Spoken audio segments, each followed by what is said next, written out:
bicara tentang, saya bicara ini sebagai advokat yang lagi cuti aja ya. Kan saya sebagai advokat berdasarkan undang-undang, ketika saya menjadi pejabat negara, saya wajib cuti profesi.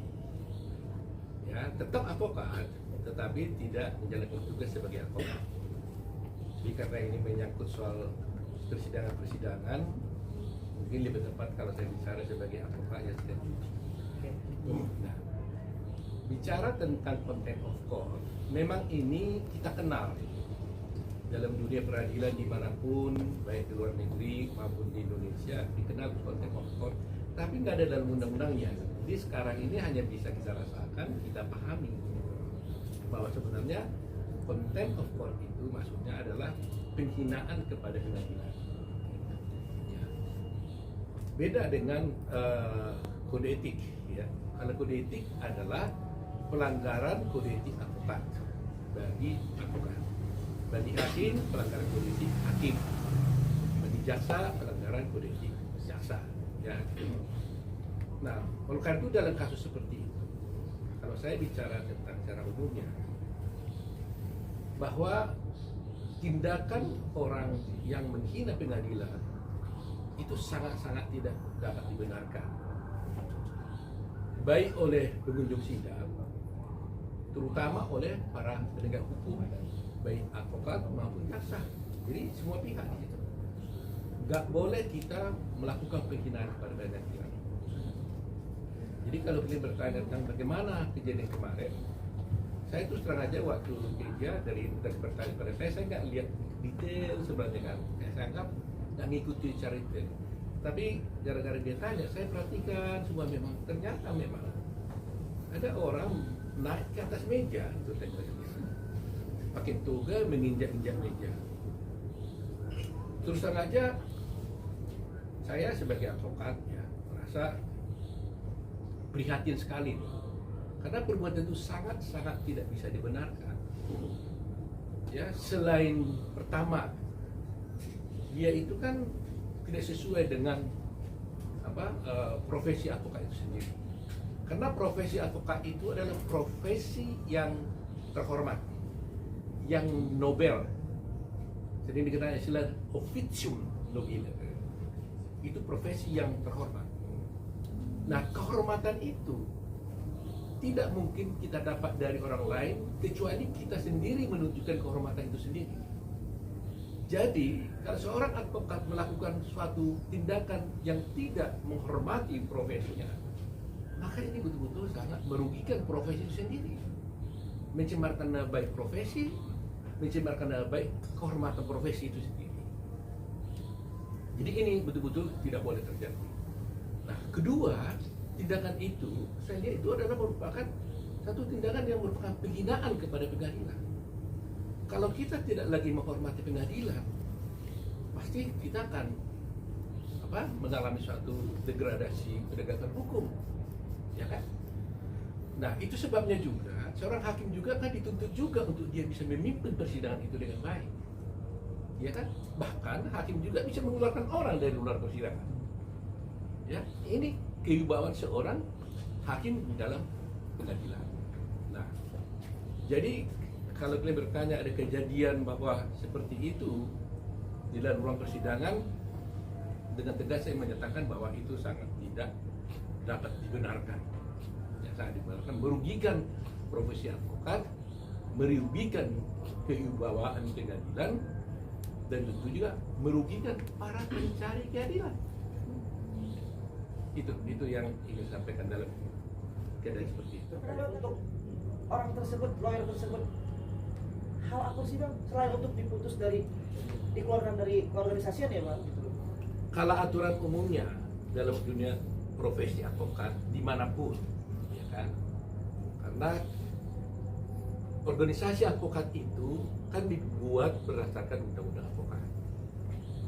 Oleh karena itu, seperti kita berada umpamanya, itu ada mandat untuk membentuk Dewan Kehormatan. Ada juga mandat membentuk komisi pengawas. Dewan Kehormatan itu bertugas mengadili atau memeriksa suatu perkara kode etik yang dilaporkan kepada dia. Jadi dia hanya bisa memeriksa apabila ada pengaduan. Komisi pengawas itu bisa bertindak apabila dia lihat ada advokat yang bertindak diduga melakukan suatu pelanggaran, dia bisa langsung memanggil orang itu, ya kan? Baru setelah itu bisa juga akhirnya dia membawa itu kepada Dewan Kehormatan. Tetapi persoalan ini sekarang kan tidak hanya di dalam organisasi advokat, ini kan di pengadilan. Jadi sebenarnya yang harus kita pertanyakan kepada pengadilan, bagaimana sikap pengadilan terhadap hal yang seperti ini. Itu yang menjadi pertanyaan kita. Nah, ini mungkin terjadi akibat daripada terus terang aja soal perpecahan advokat ini, sehingga banyaknya advokat-advokat yang ada sekarang yang menimbulkan ketidakpastian terhadap penegakan hukum terhadap pelanggaran-pelanggaran seperti ini. Contoh, kalau dulu pertama kali Pradi saya dirikan, jelas itu Ketua Mahkamah Agung Pak Bagirmanan dilanjutkan oleh Pak Hari Ketumpa, Ketua Mahkamah Kemudian itu menyatakan bahwa untuk bisa beracara di pengadilan harus memiliki kartu pengenal advokat yang dikeluarkan oleh Pradi. Nah, jadi kalau ada orang melanggar kode etik di sana, pelanggaran hukum, kalau Pradi menghukum dia mencabut izinnya, otomatis dia tidak bisa lagi berperkara di pengadilan. Itu, dan di mana-mana juga seperti itu, lisensinya dicabut, selesai. Sehingga kewibawaan organisasi itu terlihat, dan itu membantu proses persidangan di pengadilan. Karena dengan kewibawaan organisasi advokat, maka pengadilan pun akan menjadi terhormat karena dijaga oleh organisasi advokat yang kuat. Nah, kalau organisasinya tidak seperti ini, terjadi seperti ini, bagaimana? Bagaimana tindakan pengadilan? Karena kewenangan pengadilan hanyalah terbatas kepada penyumpahan advokat. Jadi umpamanya organisasi advokat mengangkat seseorang advokat, kemudian diajukan ke pengadilan untuk bersumpah di pengadilan tinggi.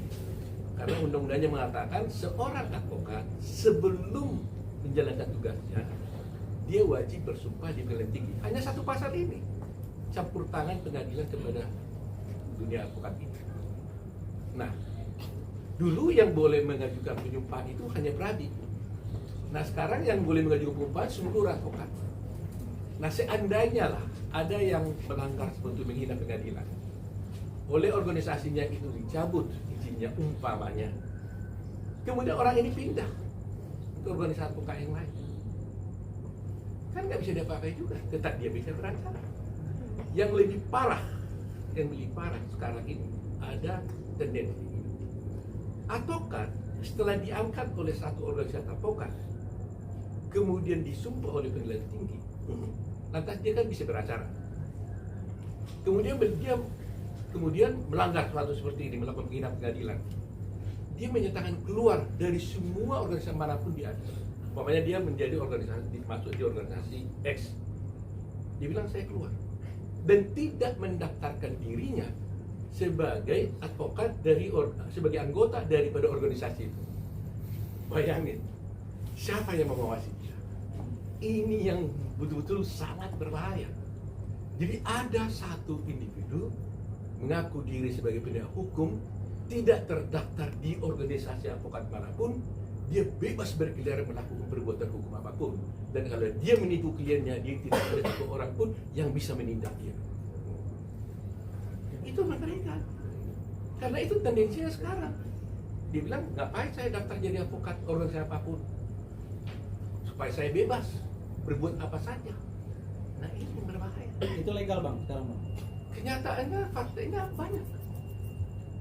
Tapi Nah, tidak punya abas bang. Tidak punya abas. Dia punya abas. Oke. Katakanlah diangkat di oleh organisasi. Jadi advokat kan. Kemudian disumpah oleh paling tinggi. Kemudian berpraktek. Setelah itu dia keluar dari organisasi advokatnya. Lantas kalau dia melanggar kode etik, siapa yang mengadili? Kalau selama ini isunya kan dia pindah masih mendingan di tempat lain dia bisa jadi. Ini enggak, dia nggak pindah, dia keluar, tidak mau jadi anggota organisasi advokat. Ini yang selalu saya suruhkan itu. Jadi ini yang harus dipertimbangkan oleh semua para pihak yang terkait. Bahayanya. Nah, akibatnya apa? Yang rugi pencari keadilan, yang rugi klien-kliennya. Klien-klien itu kan pencari keadilan. Jadi bayangkan seorang advokat tidak terdaftar di dalam satu organisasi advokat, melakukan proses bantuan hukum, dia tipu kliennya, nggak ada yang bisa mengadili. Kecuali penipuan mungkin bisa dibawa ke polisi. Beda. Inilah yang berbahaya dalam sekarang ini. Bang, itu ada di pengadilan tinggi karena relationship keluarnya dia beracara itu dari advokat itu kan dari tadi abang bilang pengadilan tinggi yang hanya satu ayat itu, satu pasal itu yang terlibat langsung di dalam organisasi advokat. Apakah dari pengawasan pengadilan tinggi ini bisa untuk pengadilan tinggi tidak punya kewenangan apapun mengawasi advokat. Kewenangan mengawasi advokat itu adalah di dalam organisasi advokat. Makanya single bar kan? Makanya kan undang-undang advokat dibuat. Bahkan di dalam undang-undang advokat disebutkan setiap anggota advokat, setiap advokat maksudnya, wajib menjadi anggota daripada organisasi advokat itu. Wajib ya. Supaya apa? Ya supaya diawasi. ada kontrol? Karena dia diangkat oleh advokat itu, diberhentikan juga oleh organisasi advokat itu. Diangkat oleh organisasi advokat, diberhentikan oleh organisasi advokat. Nah sekarang kita angkat dia kemudian berpraktek sebagai advokat setelah disumpah oleh pengadilan tinggi, terus dia keluar dari organisasi advokat itu, bebaslah bebas bekerja. Seperti dia yang bekerja di hutan belantara. Ini nggak dipikirkan orang. Nah tentunya ini harus menjadi perhatian kita. Karena kalau ini terus dibiarkan, akan korbanlah para pencari keadilan ini. Rakyat kita ini akan korban semua. Dan itu bisa kita, diri kita, ibu kita, tante kita, opung kita, semua bisa jadi korban.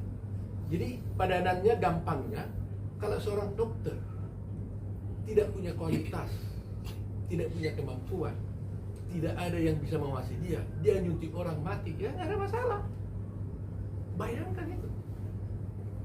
Nah itulah sebabnya dari dulu kita menuntut supaya single bar ini kualitas, ada yang mengawasi dia. Nah kasus seperti ini ternyata cuma, makanya ada yang bersituruh sana kan, akhirnya dia komplain, kemana dia harus mengadu? Kalau dia mengadu ke organisasi advokat, ya boleh. Kemudian dipecat dari organisasi itu. Kalau dulu isunya dia pindah, dihukum di sana lagi, pindah lagi, masih mendingan dia pindah. Sekarang saya katakan dia tidak masuk keluarannya, tetap dia bisa beracara. Karena apa? Karena pengadilan tinggi, pengadilan hanya membolehkan orang berpraktek apabila ada berita acara sumpah. Kan lucu. Bagaimana orang beracara pengadilan berita acara sumpah yang dipakai? Sebenarnya kartu pengangkatan dia sebagai advokat dong, bahwa dia sah jadi advokat. Nah, kalau keluar dan pindah itu kan hal yang wajar ya, Pak. Tapi kalau dipecat, berarti kita sudah mencederai, Pak. Sudah membuat hal yang tidak baik. Kalau sudah dipecat, apakah bisa pindah ke yang lain atau yang lain berhak menerima? Kenyataannya seperti itu. Kenyataannya diterima lah juga. Saya udah katakan, seandainya pun umpamanya pindah, masih mendingan, berarti dia masih mau diawasi. Ini saya bilang dia nggak mau pindah, dia nggak mau daftar aja di organisasi advokat. Toh dia bisa beracara, bahaya kan? Bahaya. Jadi ada seorang penegak hukum bekerja menegakkan hukum, bisa menerima fee dari kliennya, tapi tidak satu pun yang bisa mengawasi dia. Bang, terkait sidang kisruh kemarin kan Bang Hotman Paris meminta langsung ke Pak Oto nggak Bang terkait meminta bantuan saat sidang kisruh kemarin? Kemarin udah sempat disonding dong sama Bang Hotman tentang saya atau Hasibuan gitu. Ya, dia kan sahabat, teman sejawat. Dia ngomong di media, saya lihat juga dengar. Tetapi saya hanya terbatas, tentunya saya bisa membantu apa. Ini seperti saya sudah sampaikan tadi masalahnya, ya kan? Saya hanya bisa menjelaskan secara umum pernyataan saya seperti ini. Kalau ini kan saya bisa bertanggungjawabkan. Dan ini adalah tuntutan setiap orang, tuntutan semua rakyat Indonesia. Hendaknya seorang advokat itu adalah bermartabat, nobel, terhormat, menjaga kode etik, ya, terus melindungi kliennya. Itu tugas seorang advokat. Dan wajib menjaga kehormatan martabat pengadilan. Kita ini udah puluhan tahun jadi advokatnya. Saya bisa paham. Kadang-kadang kita pun banyak juga berbeda pendapat dengan sikap daripada pengadilan, umpamanya hakim. Yang namanya bersidang kan selalu ada perbedaan pendapat. Bisa juga kita jengkel, bisa, saya paham. Tetapi apapun yang terjadi, kami ini tidak pernah berani berbuat seperti itu. Tidak pernah. Dan tidak akan berani. Bahkan yang paling parah pun, yang paling serius pun kita lakukan, paling kita walk out.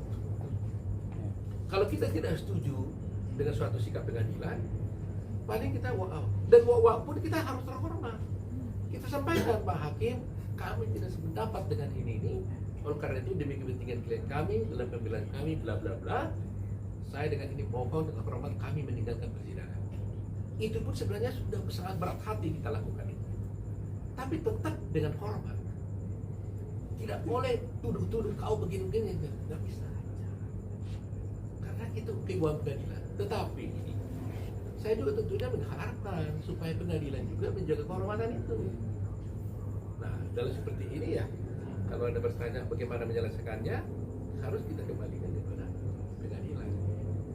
Prof, oknum tersebut malah melaporkan hakim ke judisial dan MA. Boleh minta pendapatnya nggak, Prof? Ada yang aneh kan, misalnya dia sudah salah tapi malah melaporkan kami judisial dan ke MA. Ya, kalau orang melaporkan haknya, soal siapa nanti yang benar kan nanti komisi judisial yang akan memeriksa. Tapi kalau orang melapor, kalau dia merasa seseorang hakim diduga melakukan suatu pelanggaran, memang jalurnya dia harus melaporkanlah kepada komisi judisial. Dia tidak tidak bertindak naik di atas meja, tapi pergi ke komisi judisial.